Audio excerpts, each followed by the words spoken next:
Jou daaglikse CLF inspirasie. God sorg vir die natuur. Hy oordek die hemel met wolke.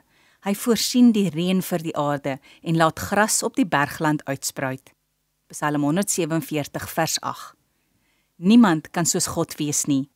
Hy het die aarde, see, son, maan en sterre gemaak. Die slimste mens op aarde sal dit nie regkry nie. Daarom sê ons God is almagtig. Hy het mag oor alles wat bestaan. God het mag oor die natuur. Hy sorg vir die reën sodat daar gras kan wees vir diere. Sonder reën sal ons as mense nie kan bestaan nie. Sonder reën sal ons nie kos gehad het om te eet nie. Daar sou ook geen lewe op aarde wees sonder reën nie.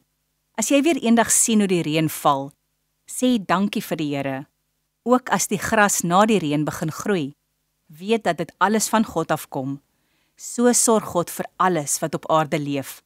Hy doen dit omdat hy ons so baie liefhet. Kom ons bid saam. Dankie Here vir die reën.